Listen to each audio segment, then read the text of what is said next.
Welcome to Annam's recipes. இன்னைக்கு இட்லி எப்படி செய்யலாங்கிறத பார்ப்போம். முதல்ல ஒரு வீடியோவில் இட்லி மாவு எப்படி அரைக்கலாங்கிறத பார்த்தோம். இன்னைக்கு இட்லி எப்படி செய்யலாங்கிறத பார்ப்போம். இதுக்கு தேவையான பொருட்கள்: இட்லி புழுங்கலரிசி 1 கப், உளுத்தம்பருப்பு 1/4 கப், உப்பு தேவையான அளவு.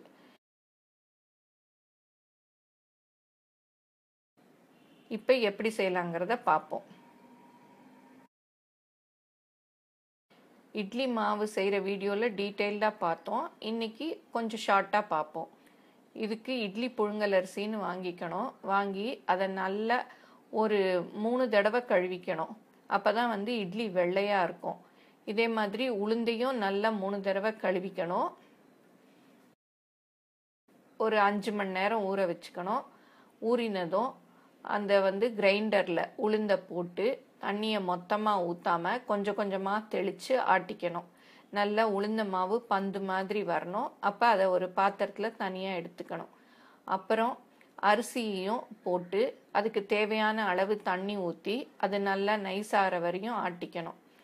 ஆட்டி அந்த மாவையும் எடுத்து தனியாக வச்சுக்கணும். அப்புறம் 2 மாவையும் ஒன்றா மிக்ஸ் பண்ணிவிட்டு அதுக்கு தேவையான அளவு தண்ணி ஊற்றி உப்பு போட்டு நல்லா கலந்து வச்சுக்கணும். அதை நல்லா மிக்ஸ் பண்ணணும். இல்லாட்டா இட்லி நல்லா இருக்காது. இந்த கலந்து வச்ச மாவை சின்ன சின்ன டப்பாவில் பாதி அளவுக்கு கொஞ்சம் கொஞ்சமாக ஊற்றி மூடி வச்சுக்கணும். இந்த மாதிரி ஊற்றி வச்சுக்கிட்டோன்னா நமக்கு 1 வீக் வரைக்கும் நல்ல இட்லி ஃப்ரெஷ்ஷாக கிடைக்கும்.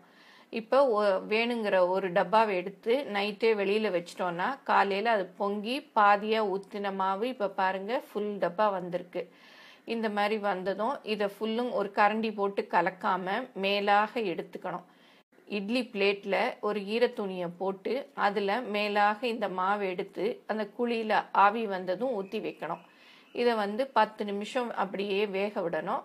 வெந்ததும் திறந்து பார்த்து அது கையில் ஒட்டாமல் இருந்ததுன்னா வெந்துருச்சுன்னு அர்த்தம். அது வெந்ததும் அதை அப்படியே ஒரு தட்டில் கவுத்து அது மேலே கொஞ்சம் தண்ணி தெளிச்சிட்டோன்னா அந்த துணி அப்படியே எடுக்க வந்துடும். நம்ம சட்னி சாம்பாரோட சர்வ் பண்ணலாம். நம்ம இஷ்டம் போல் எந்த சைட் டிஷ் வேணாலும் இது செஞ்சுக்கலாம். இந்த இட்லி நைட்டு வரைக்கும் ரொம்ப நல்லா இருக்கும். மீதி இருந்ததுன்னா ஃப்ரிட்ஜில் வச்சுட்டு மறுநாள் கூட அதை உப்புமாவாக செஞ்சுக்கலாம். இந்த ரெசிபி பிடிச்சிருந்தா லைக் பண்ணுங்கள். மேலும் இது போன்ற பல புதிய ரெசிபிக்கு எங்கள் சேனலை சப்ஸ்கிரைப் பண்ணுங்கள். தேங்க்யூ.